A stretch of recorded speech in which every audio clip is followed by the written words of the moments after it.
Welcome to Whistler's Vital Signs, an initiative of the Community Foundation of Whistler that seeks to connect and engage our community as a means to gauge its overall vitality. Whistler's Vital Signs with your host, Kim Slater, starts now. Today, my guest is Leslie Anthony, a man with innumerable fascinating descriptors. He's the author of multiple books, most recently The Aliens Among Us, How Invasive Species Are Transforming the Planet and Ourselves. He's also a biologist, an occasional filmmaker, a world traveler, ecologist, and ski bum, who I can't help but think might have been the inspiration for Dos Equis' Most Interesting Man in the World campaign. Leslie, welcome. Thanks, Kim, for most of that. I'm curious, as a snake expert, does that make you a reptile file? Ooh, yeah, probably by default, though I would never want to be identified as such because, that excludes amphibians. And I kind of like those little slimy guys.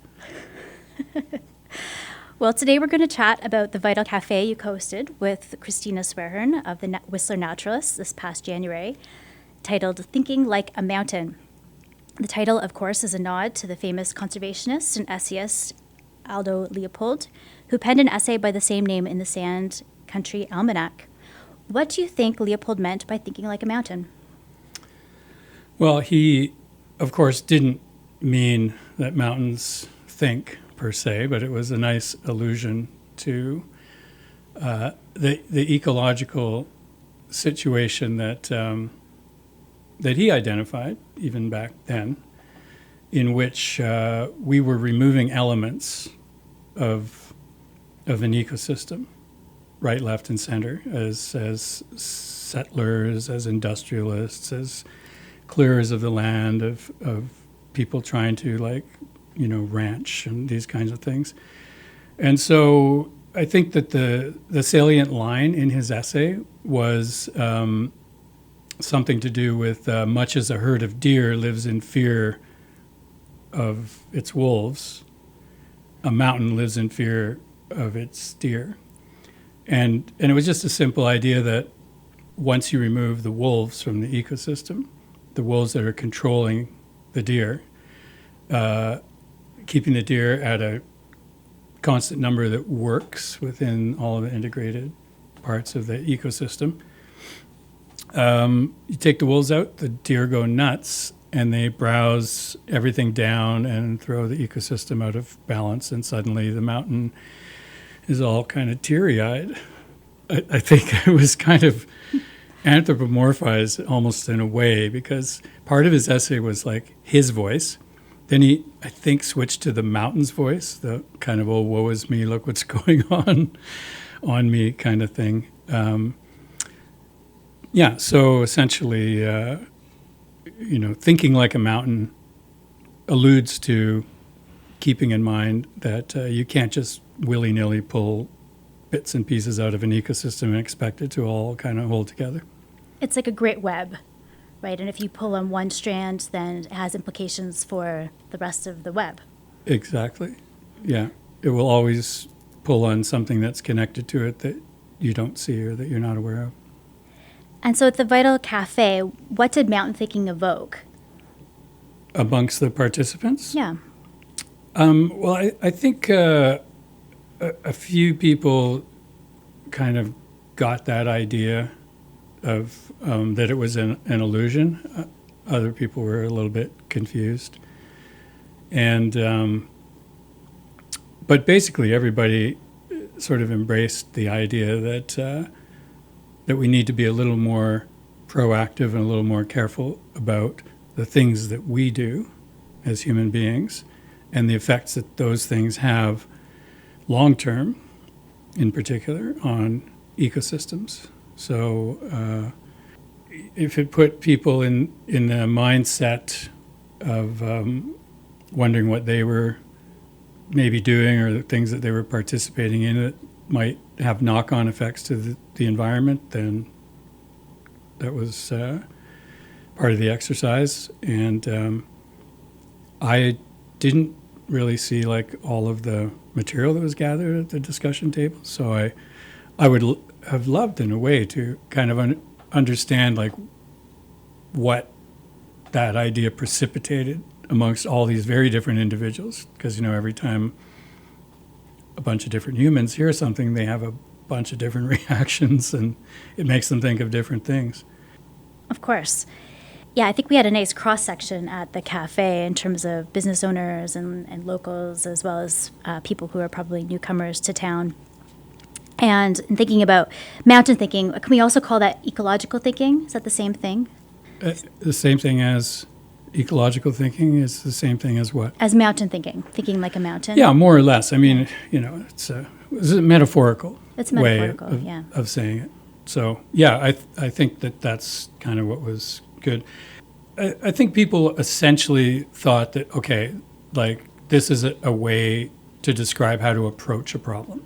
Right. So how would you say our mountain resort is doing at mountain thinking? Are we balancing, say, the imperative to grow economically while also stewarding the environment? I think we are engaging in a lot of what is known as anthropocentric environmentalism, which is... Okay, and what does that mean? It means things that we're doing that are aimed at sustainability, conservation of resources, but they're done because we're thinking about the resources being available to us.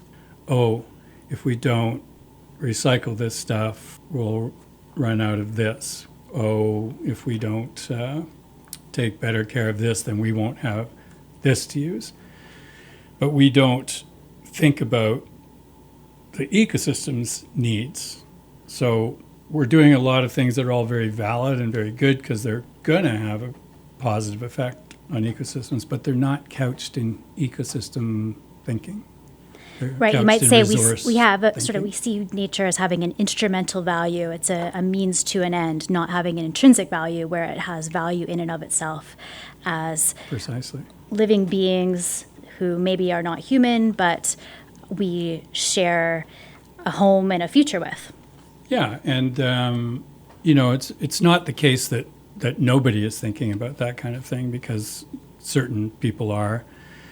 It's being incorporated into bigger picture ideas like the Green New Deal and these types of things, and even an initiative called Municipal Natural Assets, which is something that's taken root in a few communities in British Columbia. And that's basically small communities trying to look at the value of their infrastructure that they're going to have to spend money on to preserve and conserve in the future, but then also putting value on the natural assets that they have that can deliver at very low cost, essential things to the community.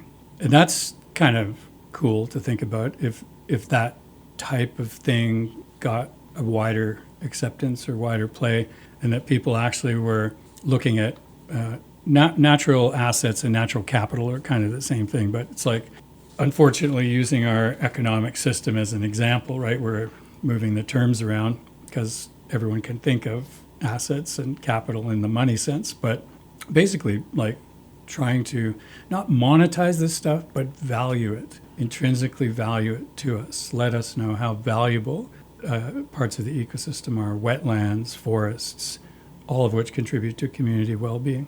Yeah, it's an interesting approach. I think the World Wildlife Fund and their planetary index, they valued all of the natural assets in the world at 125 trillion. And I don't know if that number is something that people grasp. I mean, is it possible to put a value on clean air and clean water? And it's an interesting approach to have to put a dollar figure on some of these essential services to be able to get the point. Yeah, it's a difficult thing because we haven't thought about how to measure that stuff. We don't have a metric for valuing it, but we certainly have a metric for valuing the damage that the lack Cleaning of those things, entails. So, I mean, it's almost like that's where the estimates come from. Like how much healthcare costs are we going to incur if we have bad air in this community? Well, you can figure that out looking at demographics and that kind of stuff. So, it's always hard to value prevention, like how many problems did we not cause today by not doing something unthinking, or like in the case of the book I just wrote about invasive species, it was fascinating to talk to several people who were in government positions, who were involved in programs that managed invasive species or actually tried to prevent them, the early detection, rapid response units. And, governments run on performance kind of metrics. And these people would say to me, yeah, it's really weird. Like, we've got this funding, but we can't say to the minister, well, this is how many species of invasives we prevented this year with this prevention money. Like, we don't know. And the only thing they have to measure it is, if this, that, or the other thing got into the Great Lakes, for instance, it would cost the Canadian and American economies $7 billion a year. So we don't know if we prevented them, but maybe it was worth spending $2 to $3 million pocket change. And we know they're not there. And if we didn't spend that, maybe they would be, and we'd be on the hook for $5 to $7 billion. And that is exactly the same thing with municipal natural assets and everything else, probably, that comes under this sort of bailiwick of ecological thinking. It's a challenge. It seems that in some ways there's just deficiencies in terms of using economic systems to talk about wellness and health and some of these values that you've mentioned. They're very difficult to measure, although we all intuitively understand if we feel healthy or we feel happy. And it's interesting to think about some of the happiness indexes that have been developed or proposed, or some just different models to thinking about how we might distribute our community resources or assign our energy. Did any of these themes come out of the conversation, the Vital Cafe conversation? Was there anyone talking about capitalism or the need for something different, or how we might use thoughts around green growth to, perhaps strengthen ecological thinking? I think it came out in bits and parts.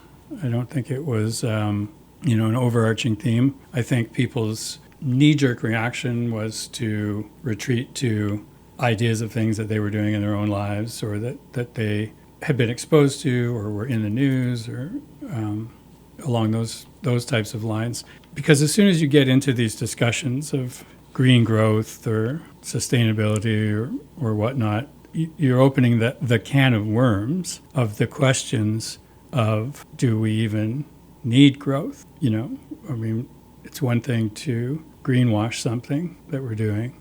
It's quite another thing to question whether we should be doing it at all. And this might go back a bit. This was certainly, what I'm about to say now, part of the discussion. And this will go back to, I think, what you had asked me a couple of minutes ago. People know a lot about Whistler's capacity, its bed cap, the number of people who are visiting town since person X moved here, and how many are visiting town now, and what the issues that may arise from over-tourism are. And those are all very much in the front of the conversation. And so, whether there should be kind of growth overall in an economy, a national economy, a provincial economy, whatever, was sort of shadowed out by a decided opinion that Whistler has grown enough, that we don't need to be any bigger. We could be more dimensional, but the footprint is large enough, the visitations are large enough, and everyone was thinking more along, well, what can we do to make people's experiences better that come here and that live here? How can we fix things in the way we do things locally to make that experience better for everybody? That should be what we invest our time and energy in, as opposed to moving the goalposts on growth yet again, because somehow we feel, we need to increase something. Then you find you're spending a lot of time as a community, individuals and government, managing the issues that arise from those things, as opposed to, coming up with other important things for the community to share. You're always kind of a step behind. You're off the back because things are a bit out of kilter. And I think we all find ourselves doing that to a certain extent these days. Does ecological thinking, in terms of viewing ourselves as being embedded in nature, not apart from nature, does it help as far as thinking holistically about problems and thinking about solutions that are beneficial to the entirety, to a system? I would think so. I mean, one of the bigger issues is the reductionism which we approach everything. You know, like we're flying an airplane and like some part of the tail starts rattling. Well, we go and tighten the screw on that thing. And then we don't walk around the plane going, oh, I wonder what else is going to come loose. We just go back and sit in the pilot seat. So systems thinking necessarily goes around that kind of reductionism and gets us thinking about bigger picture scenarios, about context dependence of anything that we might instigate system-wise or structurally. And, you know, the whole idea of ecological thinking or deep ecology or any of these types of philosophical approaches is that you are thinking first about what would we lose if we did this, X, Y, or Z, versus what will we gain? You know, your starting point isn't what are we going to get out of this? Your starting point is what are we going to lose? That's the simplest way to put this. And then if you understand what's, you know, the value of what you're going to lose to the ecosystem, to society, to generations down the road, it changes the way you approach your look at what you stand to gain. And then you're like, okay, that amount of loss is not acceptable. So we'll have to dial back the gain here. And maybe we have to do this a different way, or maybe we can't do it at all in this spot. You know, it's sort of a 180 of how things are currently done. And, you know, you can look at that at kind of any level you want. It strikes me that I feel that humans often, at least in this moment, see themselves as being inherently harmful. And so many of our actions are about somehow trying to minimize harm and minimize our humanness. And that doesn't seem to be a very good approach. It seems to be rather steeped in shame and feelings of guilt, and it's not something that necessarily motivates change, this kind of reductionist approach as far as well, the fact that it's actions. all post hoc, I think, is the thing that really makes it difficult. And as you say, you know, these elements of sort of shame or whatever that might creep into it are because you become aware after the fact of this impact that you're having, but you've baked whatever it is you're doing into the system. And so you're trying to mitigate. You're not like trying to rebuild the system. Yeah, it seems to me that there needs to be kind of a move towards, you know, if we were to truly adopt ecological thinking and see ourselves as part of nature, and maybe even cast away the whole notion of nature because we are nature, then we start to see ourselves in a reciprocal relationship of give and take with the life around us. And bringing that balance, it doesn't become a balance necessarily between economy and environment. It becomes a balance as far as how we meet needs and achieve wellness in the context of the beings around us also being well. Yeah, there's a good example of that kind of thing in the milieu of ecological restoration, for instance, you know, where there's all sorts of different things going on out there right now where people are trying to restore ecosystems to like some ideological past way that is kind of impossible in many cases, and if it were possible is prohibitively expensive and would create an outlier, and really that's not what it should be about. You know, it should be about building capacity back into an ecosystem so that it's functional, you know, not restoring it to the way it was before Columbus landed or before like the first humans walked across the Bering Strait. That's kind of gone. But what we're faced with now is a lot of dysfunction, and we're in a deep denial about the dysfunction of many ecosystems and social systems and things. Even though we know that that is what's going on, we're somehow not addressing it. And so the work of restoration and all this kind of stuff should be focused on just getting it back to functionality as opposed to some ideological diorama style thing. Yeah, it reminds me of William Cronin's fantastic essay called The Trouble with Wilderness. And in there, he points out this idea that, wilderness came out of this, highly romanticized, actually never really existed, this notion of the empty wilderness where no one lived. And because, of course, there were, the first peoples who were here lived. And this idea that somehow there's something different between forest and mountains in our backyard, and maybe we need to kind of cultivate an appreciation and evaluation for the so-called nature that's in our backyard as much as we do for so-called preserved spaces. Yeah, absolutely, and that would de facto be ecological thinking. That would mean that kind of like the entire thought process that we employed all the time had this first and foremost, front and center, that nature was valuable, and it was still valuable with us in it, because like you say, we're not apart from it, we're a part of it. And so idealizing or romanticizing a nature without humans is like the stuff of Jules Verne and other early Victorian science fiction writers. But imagining a nature that's fully functional, that we're still in and thriving in, is kind of where that's the horizon that we should be looking at. Returning to Leopold for a second, he wrote that for conservation to work in any meaningful sense, it needed to affect people deeply in the realm of philosophy, ethics, and religion, to affect the way that they understood the world around them. Do you agree with Leopold that this is what we need? That people need to be affected deeply. They need to take this on as far as their worldview? Mm-hmm. Yeah, I do. It's I'll trot out the same old bromide that is used constantly to explain people's lack of attention and busyness and shallowness and everything, which is we live hectic, frantic lives that are pulled in a dozen directions, and while that's happening, we're being told by various entities on all sides what direction it's important for us to allow ourselves to be dragged in.